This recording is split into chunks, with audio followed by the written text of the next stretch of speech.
Hey guys, what is up? So from our RGV winter spot that we stay every winter, it's 8 miles north of the Mexican border. And we left that spot in April and started our 3,000-mile trip all the way up to Maine. During that trip, we stayed at assorted different campgrounds. Then we went to a couple of our friends' houses and lived on 15 amps there. We boondocked at 2 different Cracker Barrels, and now that we're up in Maine at Joni's brother's house, we're also living on 15 amps on an extension cord. Details coming up on RV Street.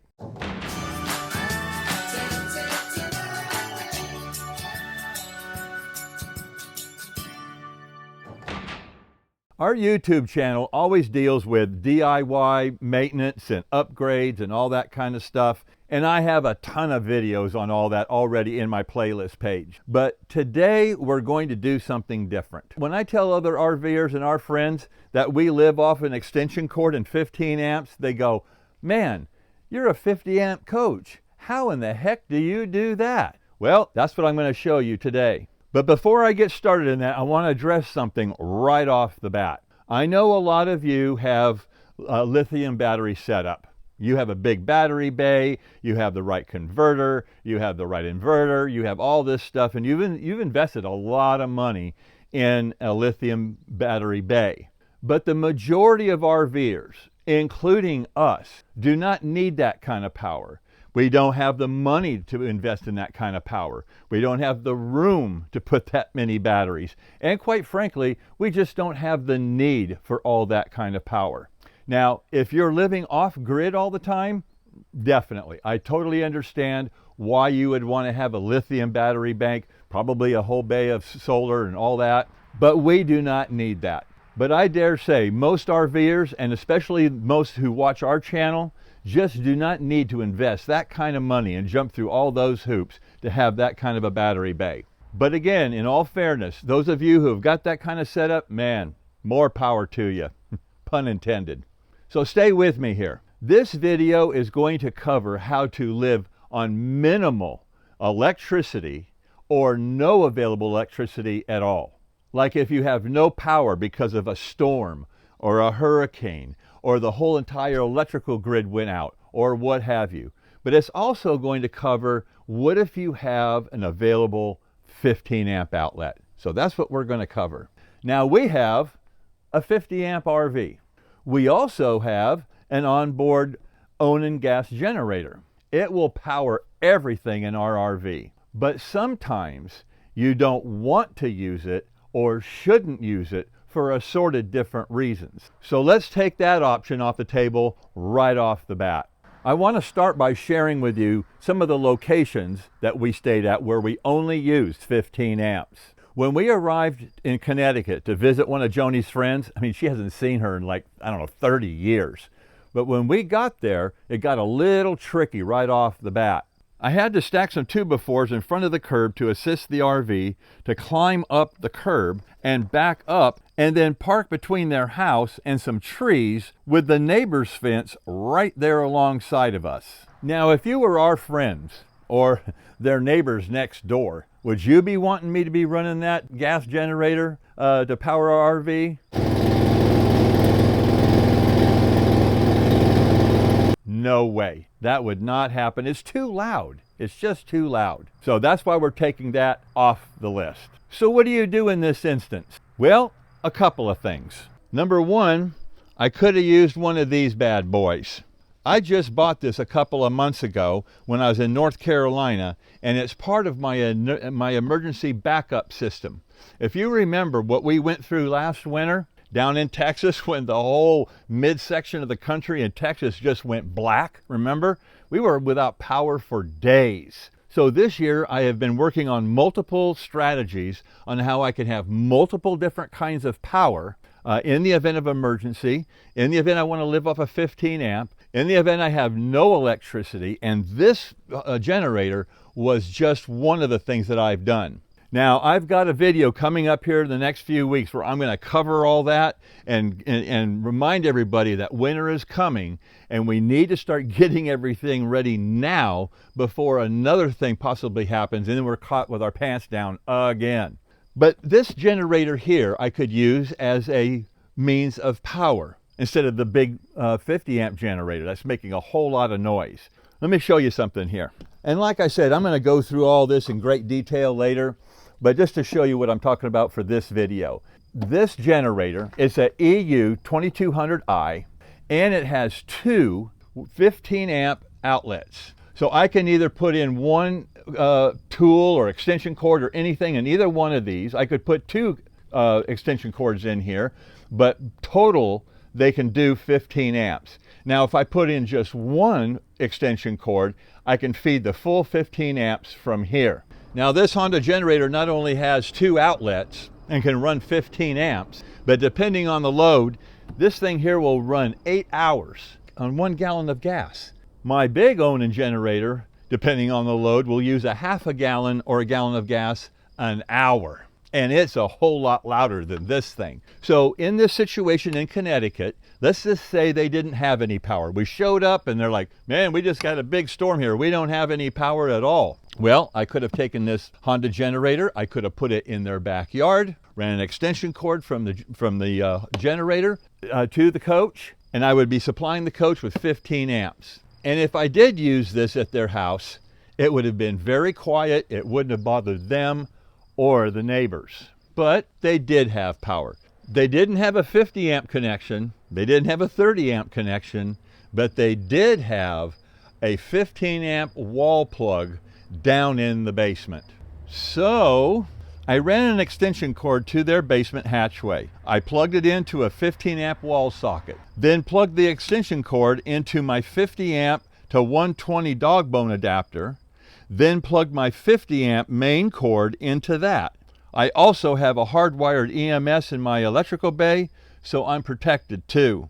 We lived at this location like that for 3 days. We did the same thing when we traveled further up north to Joni's younger brother who lives in southern Maine.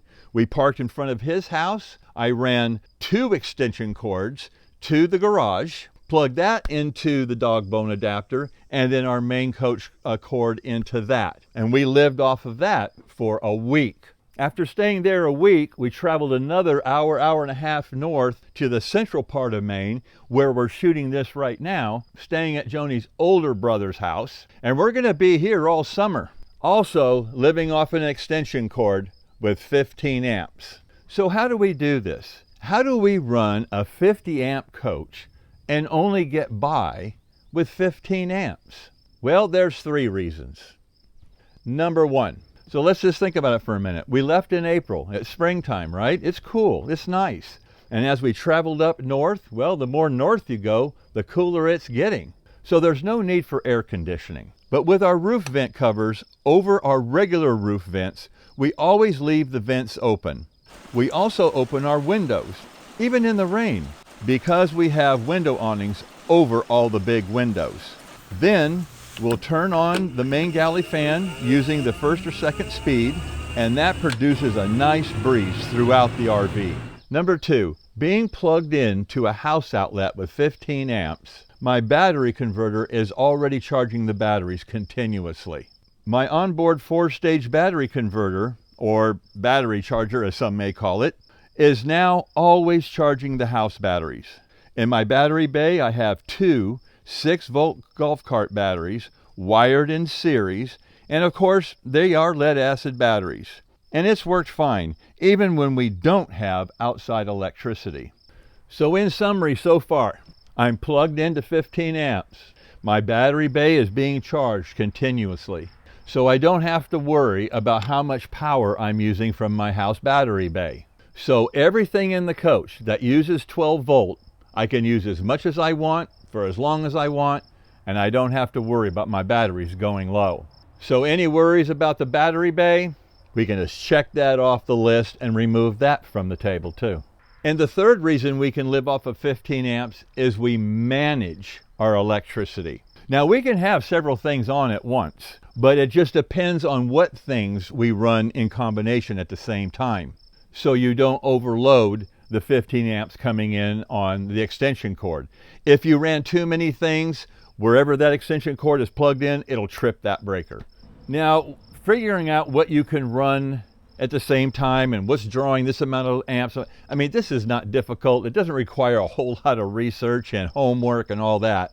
You just learn over time what you can have on at the same time and it won't trip the breaker. But stay with me, I've got a really neat tool that makes this really simple to figure out. So let's look at all the things that need 120 volt power. They need electricity to run, and they are important to us. You may have a little bit different list, but I'm going to show you what's important to us that needs electricity and how we manage it. Number one, our refrigerator. Number two, our microwave, which is also a convection oven. Number three, the water heater. Number four, sometimes the toaster. Number five, my iMac computer that I edit all our videos on. Number six, Joni's Emerald Lagasse 6-quart pressure fryer. Number seven, our floor heater. Number eight, our TV. Number nine, our reclining love seat. And number 10, charging all of our devices, our tablet, our phones, and all that. Now, this doesn't really need 120 volt to plug in, because we have a USB gang box that we plug everything into and charge it that way. All that power comes off the house batteries. But again, we don't have to worry about the house batteries because we're plugged in with an extension cord and our batteries are already being charged. But I just thought I'd mention that just so we can cover that one thing. And lastly, I didn't mention a coffee maker because I use a pour over coffee maker and Joni uses tea. She drinks tea. So we just heat up our water over the stovetop, so we don't need any electricity to have those two items. Now, all these items use a different amount of power, right? I mean, some use a lot, some use a little. Sometimes you can use two together. You just learn over time which ones you can run together and not throw a breaker. Because if you did, I mean, it's no big deal. You just go where the extension cord plugs in and you just flip the breaker back on and you'd be good. And you'd know, well, I can't do that anymore. But this is a teachable moment. Whenever I go to buy anything online that uses power, okay, especially electric power, I'm looking for things that do not exceed 1500 watts. That's the cap that I put on our coach. Because if I buy something that uses 1500 watts or less, then I know that I can run other things when that thing is on at nighttime or the day if it's really cold. But I've put a cap on 1500 watts. Okay, so without getting technical, let's take a look at the most important thing you and I need to keep running. And that's the fridge, right? We have an absorption refrigerator. It'll run on 120 electric or it'll run on propane. But when you run propane, you still need to have 12 volt available in your battery bay to run the circuitry on the refrigerator. But again, I don't have to worry about that because my 12 volt battery bay is being charged constantly by the extension cord. So I could run our refrigerator on propane and save power from the extension cord.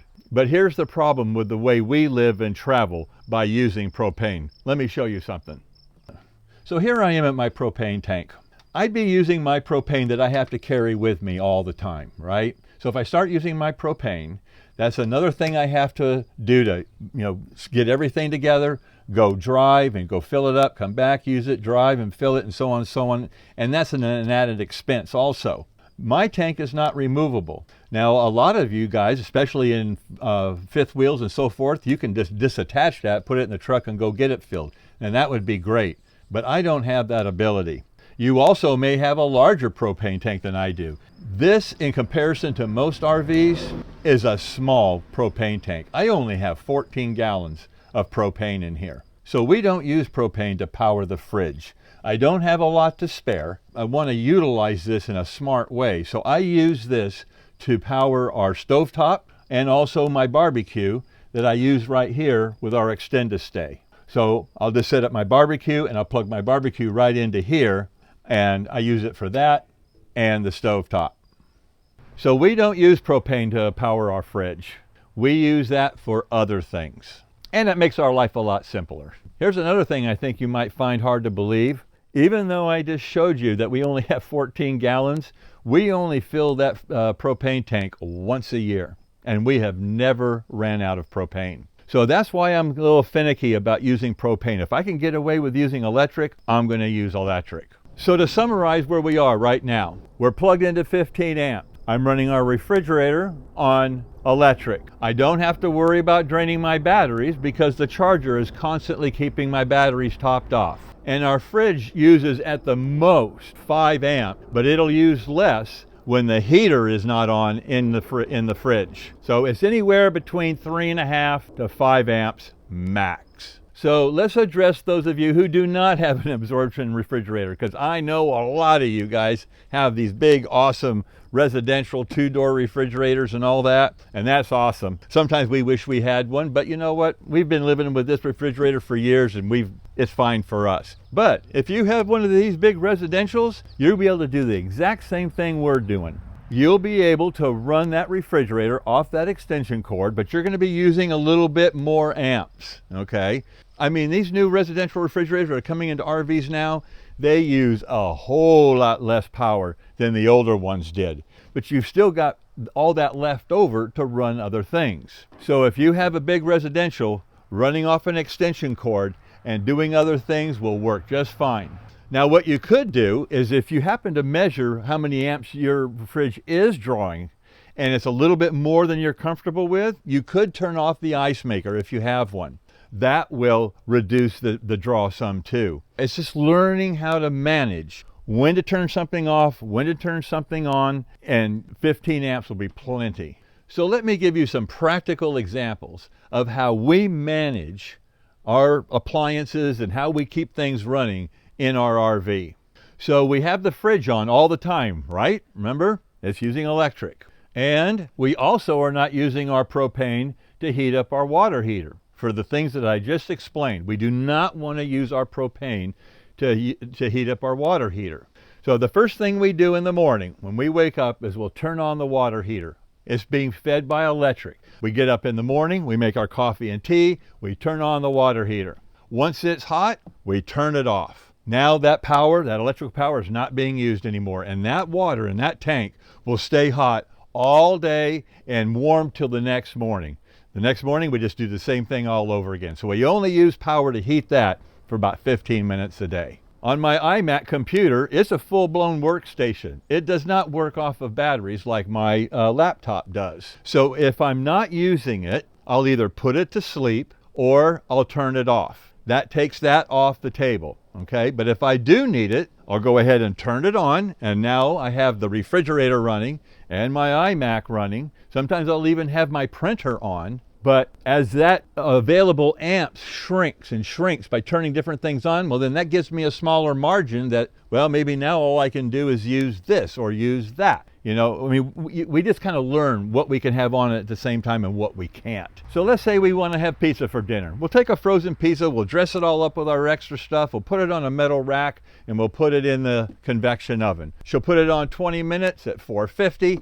And it'll sit there and cook for 20 minutes. Now, while that pizza is cooking, I can have my computer on, or it could be asleep. If it's asleep, then I can turn on the TV. We can be watching TV while the pizza's cooking. You know, the microwave obviously is a big draw item, so we just got to be careful from that point forward for the next 20 minutes what else we turn on. Here's another example on how I make my breakfast. I'm going to have some oatmeal, some bacon, and some toast. Is I put a couple pieces here cut in half on a paper plate, and I set it up in there. I put it on 3 minutes and 30 seconds and start it. Then I'll start to heat my water, and I'm using propane. And when the microwave is done, and then I can come over and turn on my toaster. And there you have it. Now I'm going to go answer some of your questions on my laptop. If Joni wants to cook a pot roast in her 6-quart Emerald Lagasse air fryer, and what she'll do is she'll chop up some garlic and then some onions. So she's turning it on to saute, add a little olive oil, and in here she's going to sear it for about 6 minutes on each side. Packet of brown gravy, Then takes a package of ranch dressing, take the diced onions and garlic, add her pepperoncinis. She's gonna add some of her beef flavored broth. Okay, so I'm putting this on slow cook. It's set for beef. It's set for 6 hours, and I'm just going to start it. The whole thing for 6 hours has been using 0.2 amps. Now at nighttime, when we're through watching TV and everything, we're getting ready to hit the sack, we pull out our floor furnace, especially up here in Maine. I mean, at nighttime, it gets down into the high 40s, mid 50s. It can get cold here. So we'll pull out the floor furnace and we'll plug it into the wall. Now this floor furnace is a 1500 watt floor furnace. So if you put it on high, it's going to be drawing 12.5 amps. But we never turn it on high. I mean, that thing will just cook us out of that RV at nighttime. What we normally do is we put it on 70 and it just kind of comes on and comes off and comes on and comes off all during the night, and it never trips a breaker. The refrigerator's still running in the background. My batteries are still going through its float stage and the maintaining stage. 15 amps running it all. I mentioned earlier that I was going to show you a really cool, neat, and cheap tool to measure how many watts or how many amps something is drawing. And it's this right here. It's called a kilowatt. It's really a simple device to use. You simply take this and you plug it into any outlet, okay? So you plug it in and it'll power up, and then you plug in your toaster in here. Turn it on. Take the menu and push it to where it comes to amp, and it's going to show you exactly how many amps that toaster is pulling. Any device, any electrical device that you're using, just plug this into the wall, plug in the device, go to the amp menu, and it's going to tell you exactly how many amps you use. But I'll show you another thing that I do with this tool. Okay, so here we are right inside the entry door, and to the left, I have a GFI outlet, and I just plug this kilowatt in here, and it lives here 24/7, 365. And the reason I leave it here is no matter whether I'm running off a generator, I'm hooked up with an extension cord, I'm at a campground at 30 or 50 amps, whatever, it's going to tell me right here how much voltage I got coming into the coach. So as it stands right now, I'm plugged in with an extension cord and a 15 amp, and I'm pulling in 118.7 volts into the coach. So I got a good amount of electricity coming into the coach. But like I said, you can just unplug this and put it anywhere and plug something in and see how many amps it's going to pull. Let me give you an example. Here I got my toaster right here. So I take the toaster and I plug it into the bottom of kilowatt. And I've already went through the menu and got it to where it's going to read amps, okay? I turn on the toaster and you can see how it begins to climb. And right now it's staying steady at about 6 amps, a little over 6 amps. So yeah, this is a really cool, inexpensive tool. It has all kinds of options in here. But like I said, this lives by my door, so I can always at a glance see how much power is coming into the coach. And I can measure what the amp draw is of any device by just plugging it in. This is in my Amazon store if you're interested. So what I'm saying is, I want to repeat this again. If you have a 30 amp coach or a 50 amp coach, you can run off of 15 amp of power. You just have to juggle what you have on at the same time. It's a very doable situation. And that situation can come up when you least expect it, like what happened to us down there in Texas last winter. Or if you stay at a friend's house, they're not going to have all the hookups there for you. But if they have in a garage outlet, that's all you need. Now let's go around over to my electrical bay because I want to show you something. Okay, so I just wanted to go step by step of what I do here. This is my 50 amp cord coming out of the coach. And then I put my portable surge protector here. I also have an EMS inside my electrical base, so I have redundant protection. Then I plug in my dog bone that goes from 50 to 110, and then my extension cord plugs into the 110, and that plugs into the garage 15 amp outlet. One other important thing I want to cover here is the type of extension cord. This is a regular, what they call 16-3 extension cord. It's a regular extension cord. It's a thin extension cord. It can power saws and electric tools and stuff like that. But when you're running something into the RV, you want that full 15 amps. This 16.3 extension cord is only rated for 13 amps. We need all 15 amps, okay? So when you get an extension cord, you want what they call a 14.3. This is a 14.3. This is rated for 15 amps. This is a 16.3 and it's rated for 13 amps. The point I want to leave you with is use a 14.3 extension cord and try to keep it as short as possible, around 25 to 50 feet, and you'll be fine.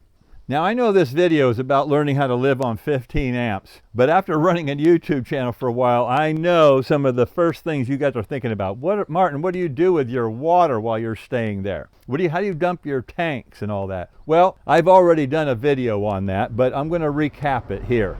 When we know we're going to go to a friend's house and mooch dock for 3, 4, 5 days, a week, whatever, right before we leave that campground, we dump all our tanks and we fill our freshwater tank. When we arrive to mooch dock, all we got to do is plug in, get that 15 amps, right? We're going to live off of our own water. We're going to use our own bathroom. We're going to cook in the RV. We're going to do all of that. But if we're there for several days, we will use their shower to shower up. I mean, you know me, I shower on Saturdays, whether I need it or not. So if we're there on a weekend, I get a free shower. I Martinize this body right there. Now up here in Maine, where we are right now, like I said, we're at Joni's older brother's house, and he has a septic tank. We use a portable waste tank, and again, I've done a video on that. You can see how we do that, but we also do shower at his place too. So we're not using a lot of water for showers, and especially filling up our gray tank frequently. Just wanted to cover the water before I get thousands of questions about that.